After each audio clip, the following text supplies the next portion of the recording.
آپ کو نہیں پتا کہ پہچان بدل لی تو آپ جاتی ہے؟ ساتھ کیوں نہیں ان لوگوں کو؟ اگر مجھے کوئی قتل کر دے تو میرا حق اس کو معاف ہے. اتنی مسجدیں کیوں بنا رہے ہیں؟ ان پیسوں سے کچھ اور کر لیں. میں نے مارے کھائی یار الحمدللہ دین کی خاطر. اس میں بھی اے سی لگا ہوا ہے. عرب دنیا کی مثال، میں پاکستان کا واقعہ میں بیان کر رہا ہوں. مسلمانوں کی بات تو کریں گے پاکستان- نہیں. ایک طرف تو آپ مدنی چینل پر اخلاقیات کی بات کرتے ہیں، اچھی باتیں کرتے ہیں، اور آپ ہی کے چاہنے والے کسی بھی جناب اعتراض کرنے والے کو تو دو چار کر دیتے ہیں. میرا مولانا بیچارہ خالی ہوا کھائے. وہ بھی سوال بڑا ڈائریکٹ سا ہے، لیکن چلیں غلط فہمیاں اب تو دور کرنے سارے بیٹھے سوال ہیں. آپ نے انڈائریکٹ کیے نا. یہ اے سی سلو کر دیں فین اس کے.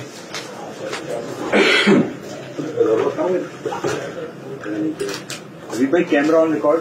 جی یہ سامنے ہوتی ہے.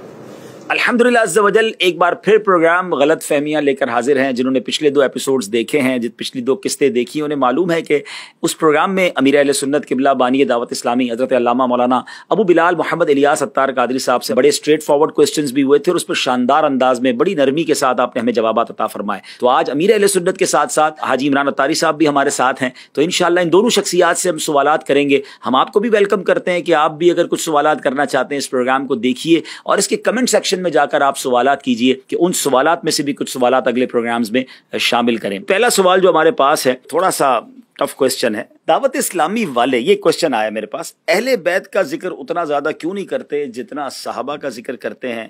صحابہ اور اولیاء پر تو بہت سارے آپ کلام بھی بناتے ہیں، پڑھتے بھی ہیں، مگر اہل بیت پر کلام بھی نہیں بناتے. یہ غلط فہمی نہیں ہے، غلط فہما ہے. وہ تو جواب دیں. مجھے بچپن میں امام حسین شہید کربلا کا نام لینا نہیں آتا تھا، بچہ تھا، نہ سمجھتا. اس وقت اپنی زبان میں ان کا میں نام لیتا تھا. یعنی میں وہ دہرانے میں بھی ڈر لگتا مجھے کہ کس طرح ان کا نام لیتا تھا. وہ لیتا تھا میں. یعنی یوں کہو کہ اہل بیت کی محبت ہماری گھٹی کے اندر ہے. الحمدللہ رب العالمین. یعنی کہ زمانہ ہو گیا میرے، پتہ نہیں مجھے بولنا چاہیے کہ نہیں، میری بڑی بہن مرحومہ، اور جب میری بیٹی کا رشتہ کر رہے تھے ہم، تو بعض جگہ سادات سے بھی رشتہ آیا. میری بڑی بہن نے کہا کہ دیکھ سید کو بیٹی مت دینا. پھر ہم اس کو سید ہے اس لیے بول نہیں سکیں گے کہ بعض اوقات کچھ شکر رنجیاں بھی ہوتی ہے نا، تو یعنی ایسا ادب. تو ہمارا الحمدللہ سیدوں کے ساتھ اور اہل بیت کے ساتھ، آپ میرے رسالے، میری تحریرات کو اٹھا کر دیکھ لیں، برسوں سے جو چل رہی ہے، صلی اللہ علیہ وآلہ وسلم ملے گا اس میں. تو آلہ اہل بیت سمجھے. تو اور پھر یہ کہ میرے رسالے، حضرت امام حسن رضی اللہ عنہ کی 30 حکایات، کرامات امام حسین، کرامات شیر خدا، کربلا کا خونی منظر.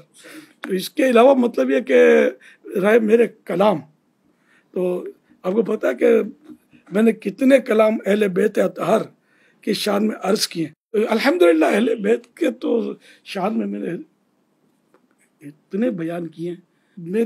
مجھے یاد پڑتا ہے میں 3 گھنٹے کھڑے بیان میں نے کیے. اللہ بیان شہادت صحت تھی،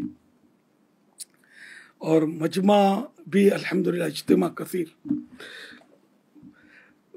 ایک بار میں نے اس دوران کسی کی شہادت، حضرت علی اصغر رضی اللہ عنہ کی شہادت یا کسی کی شہادت کا کوئی بیان کیا، تو اس میں کسی نے بتایا کہ ایک نوجوان کھڑا ہو گیا تھا جوش میں آ کر کہ جیسے دشمنان نے اہل بیت کو مار ڈالوں، کاٹ ڈالوں. وہ اتنا مطلب جوش میں آ گیا تھا. کس نے کیا حضرت علی اصغر کو شہید؟ اس کو مطلب کیفیت یہ میں نے دیکھا نہیں کہ مجمع اجتماع کثیر ہوتا تھا. آپ لوگوں نے ہو سکتا ہے اٹینڈ کیے ہوں گے گھانچی پاڑے میں. جی ماشاء اللہ. تو یوں الحمدللہ بتا، ہم تو شروع سے ہی ابھی ہم کو یار وضاحتیں کیوں کرنی پڑ رہی ہیں. اردو میں یہی سوچ رہا ہوں، ورنہ تو میں آپ کو بتاؤں تو لبی بھائی، جنرلی کسی کو کسی افتتاح یا سنگ بنیاد کے لیے بلایا جائے نا، تو وہ اپنے ساتھ کسی دوسرے کو بھی شریک پسند نہیں کرتا. مگر دعوت اسلامی میں 91 میں آیا ہوں، اور میں نے جب امیر سنت کو کسی مسجد کا افتتاح کرنا ہے، کسی سنگ بنیاد رکھنا ہے، تو آپ کا ایک انداز ہوتا تھا کہ 12 سید بچوں کو جمع کیا جائے، میں ان کے ذریعے کروانا اچھا مہمان خصوصی، آپ جس کو آپ ایک ٹرم ہے جو استعمال کی سنگ بنیاد کے لیے نارملی بلایا جاتا ہے. لیکن اب امیر سنت کو بلایا جا رہا، ہم سے کہتے ہیں یا ساداتوں کو بلاؤ، یہ سید کے ذریعے میں کراؤں گا. اچھا خود فیضان مولا مشکل کشا رضی اللہ تعالیٰ عنہ، یہ مساجد دعوت اسلامی کے ذریعے بنائی گئی ہیں، اعلان حضرت نے خود فرمایا ہے. تو فیضان امام حسین، فیضان بی بی فاطمہ اور اس طرح کی کئی مساجد الحمدللہ بنی ہوئی ہے. فیضان اہل بیت تو ہمارے مساجد کے نام بھی رکھے جاتے ہیں الحمدللہ. اور یہ خود عالمی مدنی مرکز فیضان مدینہ سید شہزادوں کو جمع کر کے ان سے اوپننگ کروائی. جی جی الحمدللہ صحرائے مدینہ کی اوپننگ بھی سیدوں سے کروائی. میڈیکل کے جب ایشو آتے ہیں اور بیماریوں کو پھر دوائی مہنگی، تو امیر سنت کے باقاعدہ یہ بیانات موجود ہیں کہ سید و سادات کو تو آپ مطلب کہ فری میں کر دیں، اور ان کے نانا جان کی مطلب کہ نظر کرم لیں اپنے اوپر. اچھا یہ بھی فرما دیا کہ اگر سید کے ساتھ کسی نے کیا تو ان کا لینا آپ پر احسان ہوگا، آپ کو ان پر احسان نہیں کر رہے. اب میرا سوال یہ ہے کہ آپ کو سیدوں سے محبت ہے، آپ کو اہل بیت سے محبت ہے، آپ کو رسول اکرم صلی اللہ علیہ وسلم کی آل سے محبت ہے، آپ دنیا میں اپنی محبت کو پروف کیسے کریں گے؟ اچھا کیا ہر ایک کو پروف کرنے کی کیا ضرورت اور حاجت پیش آتی ہے؟ آپ نے اہل بیت کے ذکر کی تو بات کی، لیکن جو کلام کرنے والے کہتے ہیں کہ صحابہ کا ذکر بھی بہت کرتے ہیں، تو یہ مطلب کیوں کرتے ہیں؟ اصل وہ سوال اہل بیت اطہار کے بارے میں تھا. باقی اب صحابہ کرام کا جہاں تک تعلق ہے تو مولا علی کرم اللہ وجہ الکریم یہ صحابی نہیں تھے، امام حسن امام حسین یہ بھی صحابی تھے. تو یوں یہ صحابہ کرام تو ہیں. اور اس کے علاوہ مطلب یہ کہ ہم تو سارے صحابہ کا ذکر خیر کرتے ہیں. جب ان کا کوئی ٹاپک چلے گا تو پھر انشاءاللہ دیکھ لیجیے گا آپ، ورنہ ویب سائٹ پر آپ دیکھ لیجیے صحابہ کرام کے تعلق سے. پھر میرے رسالے بھی موجود ہیں اللہ کی رحمت سے صحابہ کرام کے تعلق سے. ہم تو صحابہ اہل بیت دونوں کو مانتے ہیں، دونوں میں مطلب ہم الگ نہیں چلتے الحمدللہ. حضرت امام اہل سنت مولانا شاہ امام محمد رضا خان رحمۃ اللہ علیہ فرماتے ہیں اہل سنت کا ہے بیڑا پار اصحاب حضور، نجم ہے اور ناؤ ہے عطرت رسول اللہ کی. اب چلتے ہیں اگلے سوال کی طرف. دیکھیں اب یہ سوال دونوں شخصیات سے ہے، ٹھیک ہے نا، آپ دونوں کے ماشاءاللہ پیجز بھی بنے ہوئے ہیں اور آپ سوشل میڈیا پر بھی ہیں اور دنیا آپ کو سنتی بھی ہے. لیکن دیکھیں سوشل میڈیا ایک اس حوالے سے عجیب پلیٹ فارم بھی ہے کہ لوگ آپ کی تعریف بھی اس پہ کر سکتے ہیں، کمنٹ سیکشن کھلا ہوتا ہے، آپ کے خلاف بھی بول سکتے ہیں. سوال یہ ہے کہ جناب جہاں تک تو آپ کی تعریف ہو رہی ہے ٹھیک ہے، جہاں کسی نے آپ کے بارے میں کوئی مائنس پوائنٹ کیا، آپ کی شخصیت کو ہٹ کیا، تو آپ کے چاہنے والے، آپ کے فالوورز اس بندے کا حال کرتے ہیں. ایک طرف تو آپ مدنی چینل پر اخلاقیات کی بات کرتے ہیں، اچھی باتیں کرتے ہیں، اور آپ ہی کے چاہنے والے کسی بھی جناب اعتراض کرنے والے کو تو دو چار کر دیتے ہیں اس کے ساتھ. اخلاق سے گری بات کرنے والوں کو پہلے یہ تو پروف کرے کہ یہ ہمارے ماننے والے ہیں. اچھا وہ نام لکھا ہوتا ہے، تاری لکھا ہوتا ہے، تو اس میں تو ہو سکتا ہے کہ کوئی عورت پیچھے ہو مرد کے نام سے. آپ تو سوشل میڈیا کو جانتے ہیں کہ آپ کو سوشل میڈیا کا اتنا تصویر نہیں لگی پتا. ہوتی ہے حضرت اس پہ امام والے کی. آپ کو نہیں پتا کہ یہاں تصویر لگ جاتی ہے، آپ کو نہیں پتا یہاں نام آ جاتا ہے، آپ کو نہیں پتا کہ پہچان بدل لی تو آپ جاتی ہے. سمجھاتے کیوں نہیں ان لوگوں کو؟ بالکل امیل سنت کی ویڈیوز موجود ہیں. رہی بات جو برا بھلا کہتے ان کی، اول تو ان کو بھی عقل کے ناخن لینے چاہیے. کون سا عقل مند آدمی کہے گا کہ یہ صحیح کام کر رہا ہے؟ دیکھیں اب ایک نارمل پڑھا لکھا آدمی ہے، وہ دونوں کمنٹس پڑھ رہا ہے، یار لکھنے والا تو غلط ہے، بدتمیزی کر رہا ہے حضرت کے ساتھ، لیکن حضرت کے چاہنے والے اس کو جس زبان میں رپلائی دے رہے ہیں، تو یہ تعلیمات کیسی ہیں؟ یہ بتائیے کہ ہمیں ہماری اس پوری ویڈیو کو لائک کرنے والوں کی تعداد 25,000 ہے، ٹھیک ہے، غلط لکھنے والے کی تعداد 2 ہے، ٹھیک ہے، ٹھیک ہے. ان کو اس غلط کو جو غلط رپلائی ہو رہا ہے وہ دو اس چار کی تعداد کتنی ہے؟ 2 4 5. یہ 25,000 جو خاموش بیٹھے ہوئے ہیں، یہ کس کی تربیت ہے؟ ہاں یہ بات تو ٹھیک ہے، یہ تو حضرت کے چاہنے والے ہیں، آپ کے فالوورز ہیں. بھائی جو ماشاء اللہ سبحان اللہ کیا بات ہے، آئی لو یو دل بنا دیا، گردہ بنا دیا، یہ بنا دیا، وہ بنا دیا، انگوٹھے بنا دی، گڈ لکھ دیا، جیسا آواز ہے ایسا نہیں کوئی، یہ سب لکھ دیا. یہ سب لکھ رہے ہیں، یہ تو نہیں کہہ رہے اس کو برا بھلا. آپ ان 25,000 کو شاباشی کیوں نہیں دے رہے ہو کہ حضرت کی تربیت دیکھے کہ لاکھوں لوگ ان کے پیج کے اوپر ہیں. 5.2 ملین 52 لاکھ جن کے پیج کو سبسکرائب کیے ہوئے ہیں، لائک کیے ہوئے ہیں، اور ان کی ویڈیو اگر گئی ہے مطلب کہ 2-4 لاکھ تک، اس پہ کامنٹس آپ پڑھیں، اس میں اب نیگیٹو کامنٹس لکھنے والے کو جس نے رسپونڈ کیا نیگیٹو، صحیح ہے، اس کی تعداد کتنی ہے؟ ٹھیک ہے. اب آپ دیکھیے کہ یہ لاکھوں جو چپ ہیں، یہ تربیت نہیں تو کیا یار. اچھا پھر گلی کوچوں میں محلوں میں دیکھیں آپ، جی کوئی ایسا آپ کو واقعہ ملتا ہے؟ پوری دنیا میں دیکھیں کبھی کوئی اچھا ایسا میں واقعہ ڈائریکٹلی ملتا پوچھ لیتا ہوں نا حضرت، آپ کی تعلیمات کیا ہیں؟ اگر آپ کو کوئی برا بھلا کہے تو آپ کیا یہ مریدین کو کہتے ہیں کہ اس کو رپلائی دیں، جواب دیں، یا آپ خود چینل پہ ان کو رپلائی دیتے ہیں؟ میرا الحمدللہ بہت پرانا وصیت نامہ لکھا ہوا ہے، آج بھی پرنٹ ہو کر مکتبۃ المدینہ سے ملتا ہے اور ویب سائٹ پر بھی آپ کو مل سکتا ہے. اس میں نے لکھ دیا ہے کہ اگر مجھے کوئی قتل کر دے تو میرا حق اس کو معاف ہے. کیونکہ قتل مسلم میں 3 حق ہوتے ہیں. ایک تو حق اللہ، ایک حق وارث اور تیسرا جو ہے وہ حق مقتول نے جو قتل کیا گیا، تو میں نے اپنا حق تو معاف کر دیا کہ مجھے اختیار ہے، رہے میرے وارث، تو ان کو میری درخواست دی ہوئی ہے کہ میرے قاتل سے قصاص نہ لیا جائے، ان کو معاف کر دیا جائے۔ رہا حق اللہ کا حق بھی ہے، قتل ناحق کیوں کیا؟ اب وہ تو ذرا میں وہاں تو چھڑانے سے رہا، میرا یہ ہے، میں نہیں چاہتا کہ میری وجہ سے کوئی بندہ جو ہے وہ جہنم میں داخل ہو، میں نہیں چاہتا کہ میری وجہ سے کوئی ایسے ہنگامے کھڑے ہوں جس میں لوگوں کی جانیں ضائع ہوں، مال تلف ہوں، ہڑتالیں ہوں، دھرنے ہوں، احتجاج ہوں اور امت پریشان ہو۔ الحمدللہ اس طرح کی باتیں میں نے کئی بار اپنے بیانات میں، اپنی مدنی مذاکرات میں کی ہیں۔ اب اگر اس کے باوجود کوئی کمزور بات میرے تعلق سے کہہ دیتا ہے، وہ اس کا میں تو ذمہ دار نہیں۔ اچھا، میں اس سوال کو ایک اور انداز سے بھی کرنا چاہوں گا۔ اتنے چاہنے والے، لاکھوں کروڑوں آپ کے فالوورز ہو گئے، اتنی بڑی تحریک، دنیا میں آپ کا نیٹ ورک، جی نہیں چاہتا ان کو مخالفین کو شٹ اپ کال دی جائے، ان کو جواب دیا جائے، میڈیا آپ کے پاس، سوشل میڈیا آپ کے پاس، چاہنے والے آپ کے ساتھ، تو آپ کیوں برداشت کرتے ہیں اتنی باتیں؟ بھائی آج کے دور میں کون برداشت کرتا ہے؟ آپ بولیں، ٹھیک کر دیں ان لوگوں کو۔ ادھر آئے نا، تھوڑا ادھر آئے، پہلے ادھر بھی تو کرنا ہے۔ ادھر آئے، ادھر جاؤ۔ ہاں، ہم کہتے ہیں کہ ہمارے حضرت لاجواب ہے۔ اچھا، وہ تو لاجواب ہے، لیکن اس کا تو جواب دینا۔ جواب نہ دینے کی وجہ سے لاجواب ہے۔ اچھا، تو کیوں نہیں دیتے جواب؟ آپ کے پاس جواب نہیں ہے؟ قرآن کریم کی آیت لقد کان لکم فی رسول اللہ اسوۃ حسنہ، اللہ کے رسول کی ذات میں تمہارے لیے بہترین نمونہ ہے۔ کیا میرے پیارے آقا صلی اللہ علیہ وسلم جسے میں محبت کرتا ہوں، میری جان قربان، میری آن قربان، میری آئندہ نسل قربان، انہوں نے اپنے نفس کے لیے کسی سے بدلہ لیا ہے نا؟ نہیں لیا نا، تو میں کہا بولوں آپ کے بارے میں صلی اللہ علیہ وسلم، تو یہاں تک آ جائے دشمن آ جائے تو چادر بھی بچھا دیتے ہیں۔ تو مطلب یہ باتیں مطلب ذرا نفس کو برنگی اختہ تو کرتی ہیں۔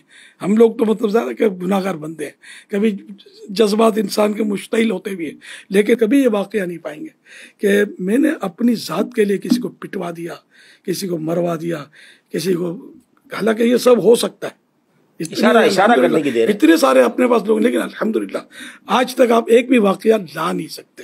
الحمدللہ میری زندگی آپ کے سامنے ہے، اللہ کی رحمت سے۔ آپ تو بچپن سے مجھے دیکھتے ہیں، میں نے کس سے یار لڑائی کی، حالانکہ لیکن یہ تعلیمات میں نے مارے کھائی ہیں یار الحمدللہ دین کی خاطر، لیکن آپ بتائیے، مجھے آفرے بھی ہوئی ہیں کہ ہم یوں کر دیں، میں نے یار کس کو بھیجا یار؟ الحمدللہ میں مطلب اس چیز سے اپنے آپ کو حتی الامکان بچا کر بڈھا ہو گیا ہوں۔ آپ چلیں، آپ کی طبیعت آپ نے بیان کر دی نا کہ آپ بدلہ نہیں لیتے، آپ کی مسیرت میں ایسا واقعہ نہیں ملے گا۔ آپ کی تعلیمات اپنی شورا کو، اپنے ذمہ داران کو، کہ وہ بھی ایسے ہی دعوت اسلامی لے کے چلیں گے، جھگڑا نہیں کریں گے، ریپلائی نہیں دیں گے، انشاءاللہ جواب نہیں دیں گے، انشاءاللہ الکریم، اپنے نفس کے لیے، اپنی ذات کے لیے انشاءاللہ ان کو بھی انتقام نہیں لیں گے انشاءاللہ۔ ہمارے امیر سنت نے، اللہ ان کو سلامت رکھے، اپنی تحریک سے وابستہ اسلامی بھائیوں کو قرآن کریم کی آیت کا حصہ یاد کروایا ہے، وَالْقَاظِمِينَ الْغَيْظَ وَالْعَافِينَ عَنِ النَّاسِ وَاللَّهُ يُحِبُّ الْمُحْسِنِينَ۔ یاد کرائیے یہ آیت کہ غصہ پینے والے، درگزر کرنے والے، احسان کرنے والے اللہ کو پسند ہیں، اور ادفع باللتی ہی احسن، اے سننے والے برائی کو بھلائی سے ٹال۔ یہ ہم نے انہی سے حدیث سنی ہے، جو تجھ پر ظلم کرے اسے معاف کر، جو تجھ سے توڑے اس سے جوڑ، اور جو تجھے محروم کرے اسے عطا کر۔ یہ ان سے ہی ہم نے روایتیں اس طرح کی سنی۔ انہوں نے دعوت اسلامی کو، اسلامی بھائیوں کو، اسلامی بہنوں کو، ہمارے جو بچے ہیں نا، ان کو، طلباء کو، سب کو یہ تعلیم، یہ تربیت گھول گھول کر پلائی ہے، گھول گھول کر پلائی، حقوق العباد کے تعلق سے پلائی ہے۔ اللہ پاک نے چاہا پیارے حبیب کے صدقے میں ان کی اس تعلیمات کا اثر رہے گا۔ جناب اب چلتے ہیں اگلے سوال کی طرف، اور حضرت سے سوال یہ ہے حضور کہ دنیا اپنے کاموں کو اسمارٹ بنا کر بہت تیزی سے ترقی کر رہی ہے، تو کیا آپ لوگوں کو اسمارٹ دین بھی سکھا رہے ہیں جس میں عمل کم کرنا پڑے اور بندہ جنت میں جلدی چلا جائے؟ کہیں تو تفصیل ہوگی اور کہیں مطلب اختصار ہوگا۔ اب جیسے نماز پڑھنی ہے تو اس کو آپ بولو گے اسمارٹ کر دو اور ریڈیوس کر دو، تو 2 کے بدلے 1 سجدہ کر دیں، 4 رکعت کے بدلے 2 رکعت کر دیں۔ وہ جتنا شریعت نے حکم دیا اتنی قراءت بھی کرنی ہوگی، جتنا اسلام نے تسبیحات پڑھنے کی ہمیں مطلب ترغیب ارشاد فرمائی وہ تسبیحات پڑھنی پڑے گی. لیکن یہاں لوگوں کے ذہنوں میں یہ بات آتی ہے کہ جناب اگر دعوت اسلامی کے قریب آنا ہے، دین کا کام کرنا ہے، تو کبھی تو آپ 12 ماہ کے قافلے کی بات کر رہے ہوتے ہیں، کبھی کہتے ہیں وقف مدینہ ہو جائیں. آپ نے تو اپنی زندگی دعوت اسلامی کو دے دی، دین کو دے دی، اور آپ کے ساتھ کئی آپ کے رفقا ہیں جو اپنی لائف دے چکے ہیں.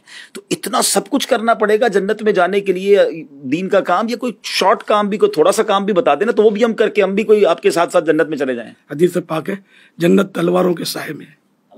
پہلے تو جانیں قربان کی جاتی تھی اور جاتے تھے اور جان قربان کرتے تھے.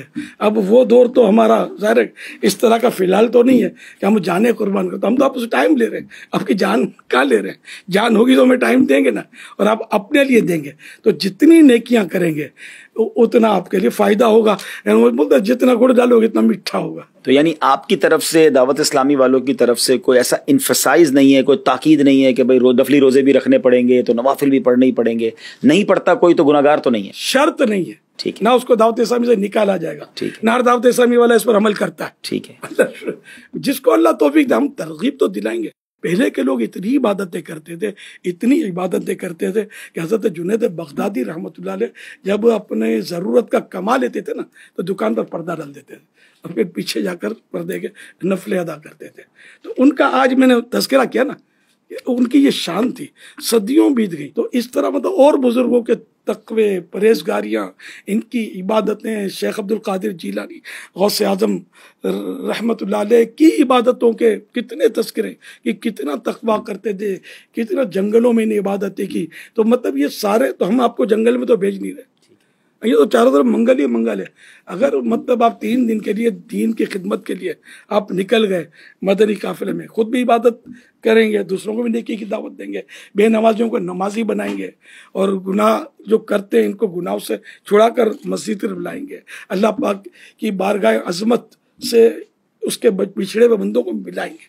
تو یہ تو اچھے کام ہیں. تو اب یہ کہ آپ بولو کہ میں کچھ بھی نہ کروں اور میں اچھل کے جنت میں جا پڑوں، یہ کہاں سے ہوگا یار؟ میں تو عوام کی نمائندگی کر رہا ہوں، وہ کہتے ہیں کاروبار بھی کرنی، جاب بھی کرنی، اور دعوت اسلامی والوں کے پاس کوئی اسمارٹ کام ہی نہیں ہے، ہر چیز اتنی بڑا کے اتنی چیزیں کر دی. آپ تو سوشل میڈیا بھی دیکھتے ہیں، دنیا میں سفر کرتے ہیں، آپ بھی کچھ بتائیں نا اس بارے میں، حضرت سے کچھ بات آپ بھی کریں. دیکھیے کوئی ایسی بات انہوں نے باقی رکھی تو نہیں ہے. اصل میں یہ ہے کہ جیسے نہیں ماننا اس کو نہیں ماننا ہوتا. میں یہ سمجھ پا رہا ہوں کہ جو علماء ہیں ان کا کام امت تک پوری بات پہنچانا ہے. ماشاءاللہ. اور یہ کام حضرت نے کیا. حضرت نے فرض کیا یہ بھی بتایا، واجب کیا یہ بھی بتایا، سنت کیا یہ بھی بتایا، نفل کیا یہ بھی بتایا، مستحب کیا یہ بھی بتا دیا، گناہ کیا یہ بتا دیا، ثواب کیا یہ بتا دے. اب جنہوں نے صرف فرض پڑھنے کے علاوہ اور کچھ کرنا نہیں اور لوگ باتیں کریں گے تو انہوں نے فرض کو اہمیت دی، باقی چیزوں کو اہمیت بھی نہیں دی ہوگی. ایسا ہی ہے یار ہم پر بات نہ ہے. جنہوں نے داڑھی رکھنی تھی انہوں نے داڑھی کے فضائل بیان کی اور داڑھی رکھنے کی اہمیت بیان کی. تو جنہوں نے داڑھی رکھنی نہیں ہے معاذ اللہ تو انہوں نے داڑھی اسلام میں ہے کہ اسلام داڑھی میں ہے، اس طرح کی باتیں کر کے لوگوں کو کنفیوز کرنے کی کوشش کی. ایسا ہی ہے. یہاں سے باقاعدہ وہ بات بیان کی گئی کہ جس بیان کو کرنے کے بعد ایک تو ایک علم پہنچانے کا بھی حق ادا کرنا ہوتا ہے. ایجوکیشن فیلڈ کے اندر ایک آؤٹ لائن کا لفظ ہے، آؤٹ لائن ہمیشہ کمپلیٹ ہوتی ہے. ٹھیک ہے. اللہ پاک کی رحمتیں ہمیں ایسے بزرگوں کا سایہ نصیب ہوا ہے. اس پر قوم کو چاہیے کہ اللہ کا شکر ادا کرے کہ اس پرفتن دور میں دین کی اتنی سچی اور مکمل بات بتانے والے موجود ہیں. الحمدللہ. اس کو تسلیم کر لیا جائے. اور کہاں یہ کہا گیا کہ یہ کرنا لازم ہے؟ جس چیز کو شریعت نے لازم کر دیا اسے کوئی غیر لازم کر نہیں سکتا. ٹھیک ہے. اور جس کو شریعت نے لازم کیا نہیں ہے اس کو کوئی لازم کر نہیں سکتا. تو بہت خوبصورت بات. اب اس پر کوئی کلام کر لے کہ آپ نے وہ بات کی ہے جو لازم نہیں ہے تو ٹھیک ہے بھائی، آپ کی اس پروگرام میں ہم غلط فہمی غلط. میری تو نزدیک تو 2 چیزیں ہیں عبدالحبیب بھائی، غلطی ہے تو مان لو، غلط فہمی ہے تو دور کر لو. جناب ایک اور سوال ہے، اور وہ بھی سوال بڑا ڈائریکٹ سا ہے، لیکن چلیں غلط فہمیاں دور کرنے بیٹھے ہیں. یہ بتائیے کہ کیا پیر کے لیے عالم ہونا ضروری نہیں ہے؟ جی ہاں، میرے آقا امام اہل سنت اعلیٰ حضرت امام احمد رضا خان رحمۃ اللہ علیہ نے پیر کے جو 4 شرائط بیان فرمائے ان میں ایک شرط عالم ہونا بھی لکھا ہے. عالم کی ڈیفینیشن یہ ہے کہ وہ اس کو تمام عقائد معلوم ہو اور اس پر یہ پرماننٹ ہو، بھول نہ جائے، معلوم ہو. اور وہ اتنی صلاحیت رکھتا ہو کہ اپنی ضرورت کا مسئلہ بغیر کسی مدد کے کتاب سے نکال سکے، ضرورت کے مسائل معلوم بھی ہوں اور نکال بھی سکے، اس طرح کی ڈیفینیشن ہے اس میں. کہیں یہ نہیں کہ وہ حافظ قرآن ہو یا کوئی زینت القراء ہو، بہت بہترین قاری ہو. اچھا حضور ایک بات یہ بتائیں، اتنی مساجد کیوں بنا رہے ہیں؟ ویسے ہی لوگ نماز پڑھ نہیں رہے، جو مساجد ہیں ان میں نمازی نہیں ہیں. اور آپ دعوت اسلامی والے دیکھیں، گلی گلی محلہ محلہ آپ کے ٹارگٹس ہوتے ہیں کہ اتنی مسجدیں بنانی ہیں فلاں کے اہل بیت کے نام پر، تو صحابہ کے نام پر. تو اتنی مسجدیں کیوں بنا رہے ہیں؟ ان پیسوں سے کچھ اور کر لیں. پھر تو آپ کہیں گے یہ حج پر اربوں خربوں روپے کیوں خرچ کرتے ہیں، کچھ اور کر لیا کریں. فلاں کام کیوں کرتے ہیں، اس پر اور کر لیا کریں. آپ میں کہوں گا اتنا مہنگا موبائل کیوں لیتے ہیں، سستا لے لیں اور باقی رقم کسی اور کام میں صرف کریں، کسی غریب کو دے دیں. اس طرح آپ نے اتنے بڑے اپنے پلازے، اپنی عمارتیں اور لاکھوں لاکھ روپے کا ڈیکوریشن اپنے گھروں میں کیوں ڈالا ہے؟ یار یہ اس کو بیچے ہٹائیں، یار یہ غریبوں میں تقسیم کریں، ان کی دعائیں لیں. تو اس طرح تو مطلب یہ کہ بات بنے گی نہیں. مسجد بنانا ثواب ہے، ٹھیک ہے نا. اور حدیث پاک بخاری شریف کی حدیث ہے کہ جو مطلب ہے کہ مسجد بنائے گا اللہ پاک اس کے لیے جنت میں گھر بنائے گا. الحمدللہ. تو یوں اگر آپ مسجد کم تو کتنی ہونی چاہیے؟ پھر آپ سے کیا ہم کو فگر لے کہ بھئی اتنی ہو اور اتنی نہ ہو. جہاں مسلمان اکثریت میں نہیں ہیں، بعض اوقات پورے شہر میں مسجد نہیں ہوتی. تو اس لیے مسجدوں کو تو یہ اللہ کا گھر ہے، عبادت کا گھر ہے، اور یہ شعائر اسلام ہے، اسلام کی نشانیاں ہیں. ان کو تو آپ یہ بولیں کہ جلدی جلدی اور بھی مسجدیں بناؤ، اور ہم تو نمازی بھی تو بنا رہے نا، خالی مسجدیں نہیں بنا رہے. تو مسجدیں بھرتی چلی جائیں گی اور بنتی چلی جائیں گی، انشاءاللہ بناتے رہیں گے. ہاں مسجد ایسی جگہ بنانا منع ہے کہ جو جگہ ویران ہو، جیسے جنگل بیابان، یا کوئی نماز نہیں پڑھے گا، نہیں ایسے ویرانے میں اگر مسجد بنائی تو وہ اسلامی شریعت کے مطابق وہ مسجد ہے بھی نہیں. تو مسجد آبادیوں میں بناتے ہیں جہاں لوگ نمازیں پڑھتے ہیں. میں نے کبھی نہیں سنا کہ کلینک کم کھولیں، فلاں چیز کم کھولیں، یہ چیزیں کم کھولیں. نہیں، کئی کلینک خالی پڑے ہوئے ہیں، کئی کلینک خالی پڑے ہوئے ہیں، ڈاکٹر بیٹھے ہوئے ہیں، ٹھپ ہو جاتی ہیں. مارکیٹ آئے دن مال بن رہے ہیں، پلازا بن رہے ہیں. آج تک تو میں نے نہیں سنا کہ جناب یہ نال ہے. بلڈنگیں بن کے بک نہیں رہی ہیں. کبھی نہیں. اپنا مال ہے نا، لوگوں کا چندہ ہوتا ہے نا مسجد میں. کس کا؟ لوگوں کا چندہ ہوتا ہے. تو لوگوں کے چندے سے جو مسجد بن رہی ہے وہ لوگوں کے لیے بن رہی ہے یا بنانے والا خود اپنی فیملی کو لے کر نمازیں پڑھ رہا ہے؟ یہ تو سب کے لیے بن رہا ہے. سب کے لیے بن رہا ہے. تو نہیں لیا یار چندہ، تو خوشی سے دے رہے ہیں نا.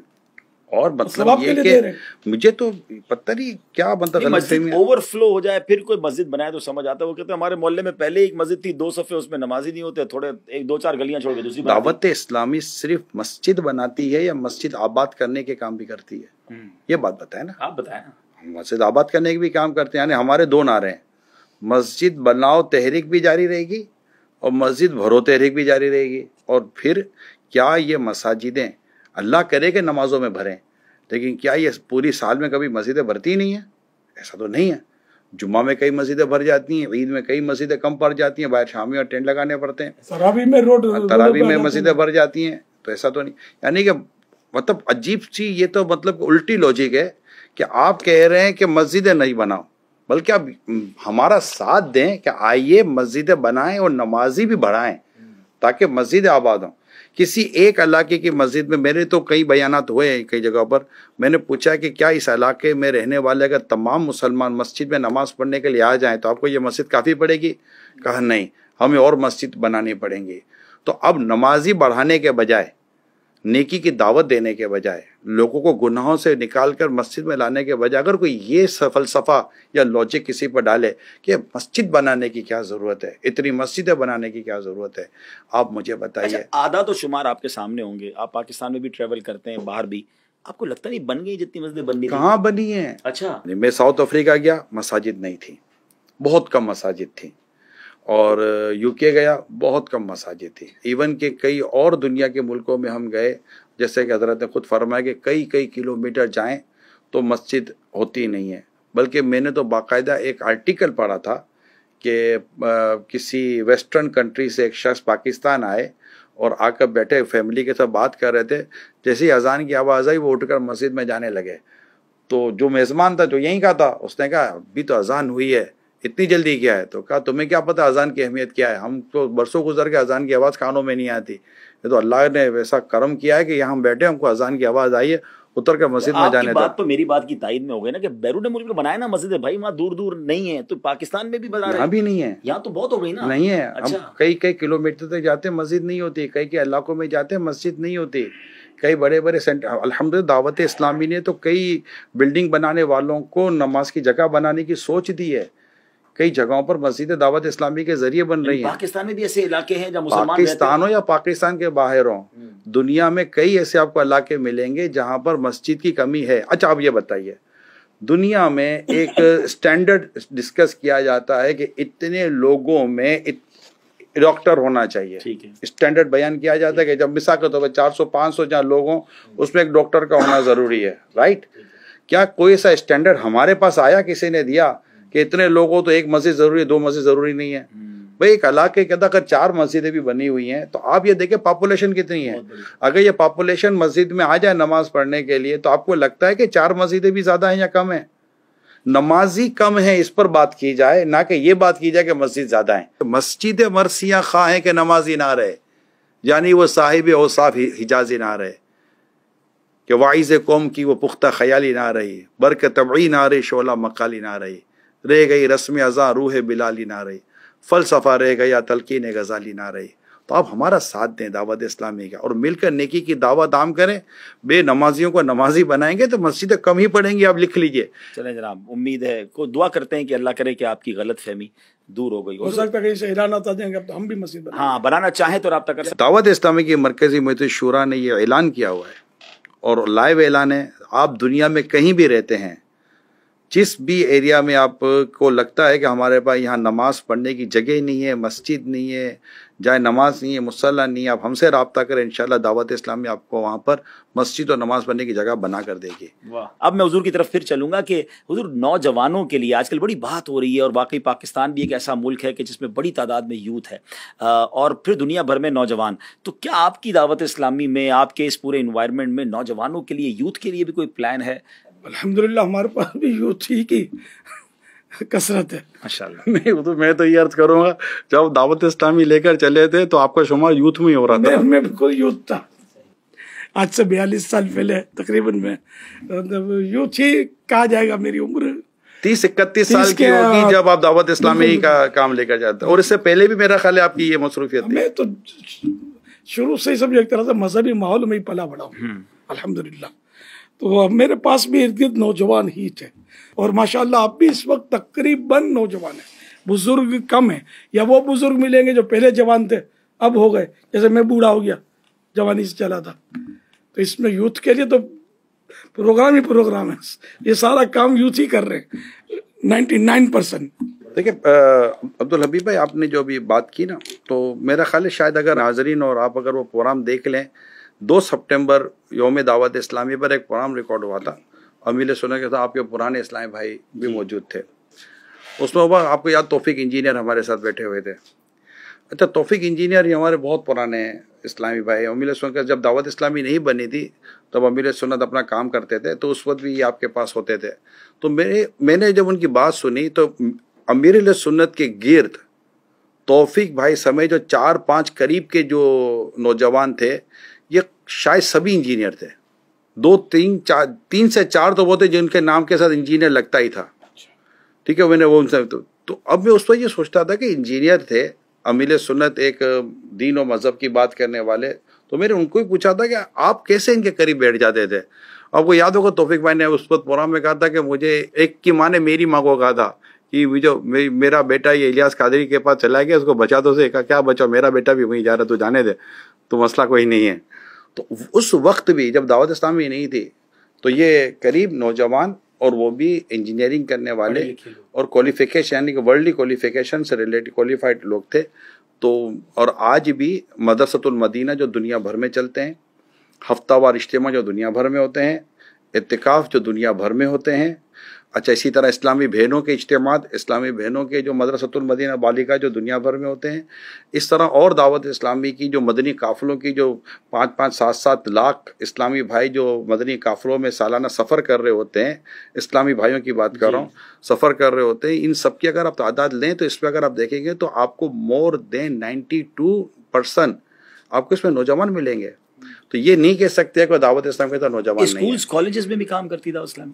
بالکل کرتی ہے. شعبہ تعلیم کا بہت بڑا ہمارے کالج یونیورسٹیز کے اندر اجتماعات ہو رہے ہیں. اسکولوں میں جا کر جو ٹین ایجر ہیں ان میں دعوت اسلامی کام کر رہی ہے. یوتھ بھی ہو گئے, سب یوتھ ہی یوتھ ہے. دعوت اسلامی کے لیے تو مشہور یہی ہے کہ نوجوانوں کی تحریک ہے. یعنی آپ سوشل میڈیا کو بھی دیکھیں نا, سوشل میڈیا پر جو ٹوٹل جو دعوت اسلامی کی جو سوشل میڈیا پلیٹ فارم ہیں, جو اس پر آپ مور دین 5 کروڑ سے زیادہ کو آپ سبسکرائب دیکھتے ہیں, تو یہ جو سبسکرائب ہوئے ہیں, جو فالوورس ہیں, جو فین فالوئنگ ہے, تو یہ نوجوان نہیں ہے تو پھر ہیں کون؟ یہ تو مجھے آپ بتا دیں.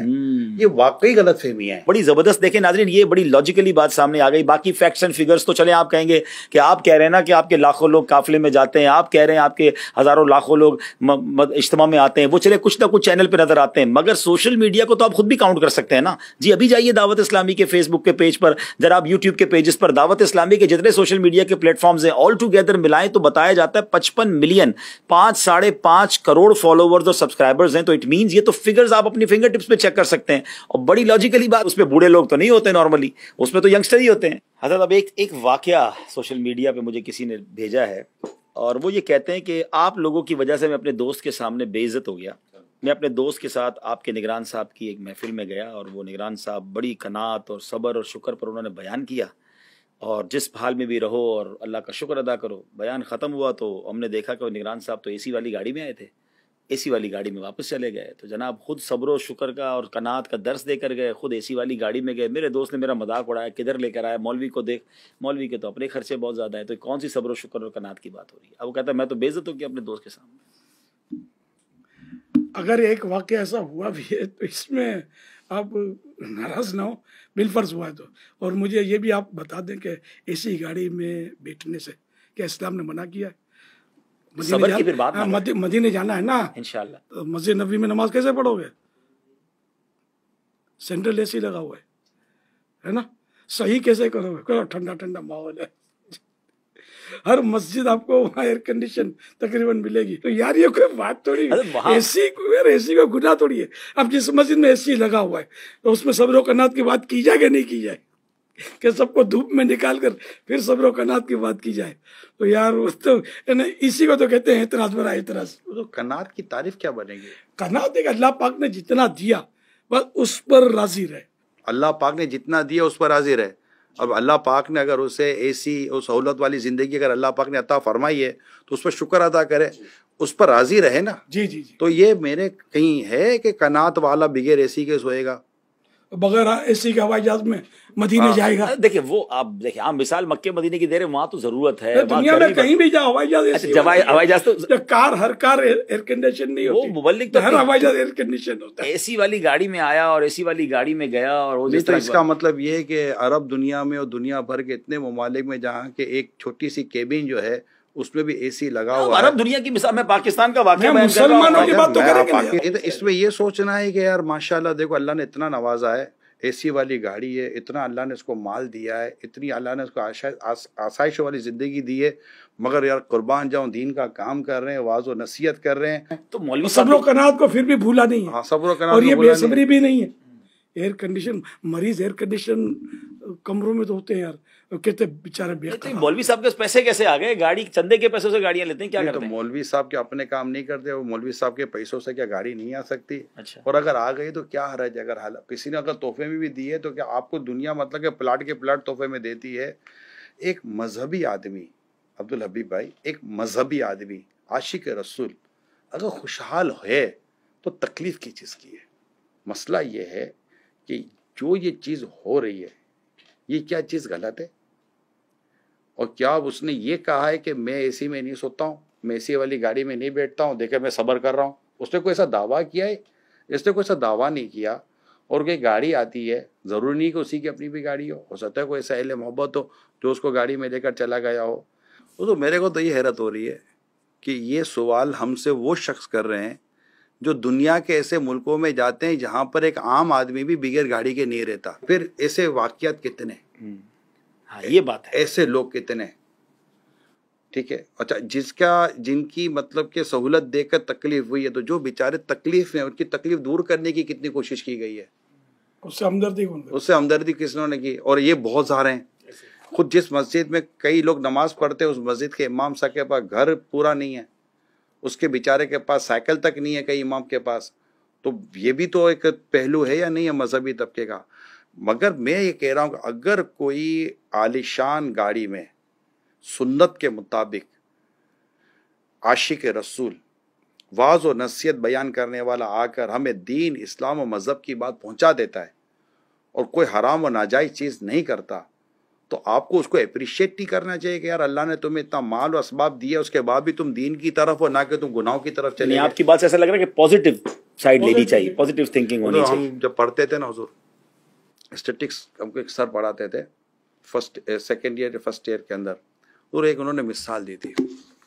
مثال انہوں نے بڑی عجیب دی تھی کہ ایک شخص سڑک پہ جا رہا ہے، اس کے سامنے سے تیز رفتار گاڑی گزرتی ہے، خوبصورت گاڑی. وہ تھوڑا ہلتا ہے، گاڑی کو دیکھ کر کہتا ہے دھوپ میں چل رہا ہوں، میری جگہ دھوپ میں چلے تو پتہ چلے کہ دھوپ میں چلنا کس کو بولتے ہیں. پھر تھوڑی دیر کے بعد وہی گاڑی کسی اور آدمی کے آگے سے گزرتی ہے، وہ بھی گاڑی کو دیکھتا ہے، مسکراتا ہے، کہتا ہے ایک دن میں بھی گاڑی میں بیٹھ کے جاؤں گا. دونوں میں تو پوزیٹیو کون ہے؟ اچھا سوچے نا، گلاس آدھا بھرا ہوا ہے یہ دیکھے گا کہ آدھا خالی ہے یہ دیکھے گا. پوزیٹیو مینٹیلیٹی، پوزیٹیو تھنکنگ کی طرف جائیں. اور جیسے ہم بہت پیاری بات امیر سنت فرماتے ہیں کہ اب یہ تو چلو شکر ہی ایسی ویسی کی بات کر کے بول رہے ہیں، ورنہ یہاں تو اگر وہ کچھ مرغی بھی کھا لیتا تو بولتے دیکھو مولوی مرغی کھا رہا ہے. پہلے کہتے تھے اب مرغی سستی ہے. اچھا مرغی سستی ہے، اب مٹن مہنگا ہے. اب مٹن مہنگا ہے. تو اب کیا مطلب کہ جو داڑھی مولانا حلوہ کھاتا ہے. ہاں، حالانکہ ماشاءاللہ نے کتنی بات پیاری کی کہ اگر مولانا حلوہ کھاتا ہے تو جائز ہی کھاتا ہے نا. مجھے کسی دوست نے بتایا تھا کہ کسی نے کہا کہ مولانا حلوہ کھاتے ہیں. تو ہمارے علاقے میں مشہور دکان ہے ایک حلوے کی، اس حلوے کی دکان والے کے جو مالک ہے اس کے نام کے سب لفظ حلوائی لگتا ہے. تو اس نے بولا کہ چلو وہ فلاں حلوائی کی دکان پہ چلتے ہیں. اب وہاں آپ دیکھ کے مجھے بتائیں، یہاں دیکھتے ہیں کہ کتنے مطلب مولانا حلوہ کھا رہے ہیں اور کتنے غیر مولانا حلوہ کھا رہے ہیں. یہ تو واقعی غیر مولانا ہی زیادہ ہوتے ہیں حلوہ کھانے والے. ہم سب کچھ کھاوے ہمارا کھاوے اندھا ہوئے، وہ محاورہ ہے نا لوگوں کا. لیکن مولانا بیچارہ خالی ہوا کھائے، حلوہ آپ کھاؤ. واقعی یہ بات تو سمجھنے والی ہے. بڑی زبردست مٹھائیوں کی دکانیں ہیں اور بڑی بیکریاں چل رہی ہوتی ہیں، تو وہاں لائن میں دیکھیں مجھے اس پر آپ بولنے کا موقع دیں. آپ اتنی دیر سے بول ہی تو رہے ہیں. کہاں بول رہے ہیں حضور، ہم ابھی تو بولے کچھ نہیں ہے. یہ تو اتنا بول رہے ہوتے تبھی تو آپ ہمیں لے کر بیٹھے ہیں. جی فرمائیے. ٹھیک ہے، یہ مجھے بتائیے کہ گھر میں ایک ٹیوٹر رکھا جاتا ہے بچے کو اسکول پڑھانے کے لیے، اس کو جنرلی طور پر کتنی فیس دی جاتی ہے؟ آپ تو بہت فیس دیتے ہیں. اندازہ دیکھیں اگر 1-2 گھنٹے کے لیے آتا ہے تو 10,000 سے لے کے 30,000 تک لوگ دے رہے ہیں. اچھا، اسی گھر میں اسی بچے کو قرآن پڑھانے کے لیے ایک مولانا آتا ہے، اس کو کتنی فیس دی جاتی ہے؟ 2-3 ہزار مشکل سے ملتے ہوں گے. یہ فرق ہم اپنی نسل کے اندر کیوں اتار رہے ہیں کہ دین کا یہ مولانا سستا مل جاتا ہے نا، وہ بڑی مشکل سے ملتے ہیں. ٹیچر بڑی مہنگی تعلیم حاصل کی ہے اس نے. ٹیچر کہتا ہے کہ میری تنخواہ بڑھائیے، تو سر پلیز نہیں بڑھا دیجیے ورنہ میں نہیں آؤں گا، تو 5-10 ہزار روپے تو اس کی بڑھا دی جاتی ہے. مولانا کہہ دے کہ ذرا وہ 2-2.5 ہزار میں پورا نہیں ہو رہا، آپ کو پتہ ہے مہنگائی ہو گئی، اگر کچھ بڑھا دیں تو گھر میں جواب کیا آتا ہے؟ حضرت آپ کو کیا ضرورت ہے؟ اللہ والے مطلب مولانا کا بچہ بیمار ہو تو ہوا کھا کے صحیح ہو جائے گا، بھوک لگے گی تو مٹی کھا کے بھوک ختم ہو جائے گی. تو ایسا تو نہیں ہے نا. ہم نے جو ایز اے مسلم، میں پوری تمام مسلم کمیونٹی کو میں ایڈریس کر رہا ہوں، ایز اے مسلم جو ہم نے یہ تقسیم کی ہوئی ہے، اور ہم خود اپنے بچوں کو بتا رہے ہیں کہ دنیا کی اہمیت یہ ہے، دین کے تعلق سے ہماری سوچ یہ ہے کہ ہمیں اس کو بدلنا نہیں چاہیے. سوچئے گا ذرا. جی ناظرین، آپ نے دیکھا غلط فہمیاں سلسلہ. میں دعا کرتا ہوں اللہ سے کہ آپ کی غلط فہمیاں دور ہوئی ہوں، لیکن یہ سلسلہ ختم نہیں ہوا ہے.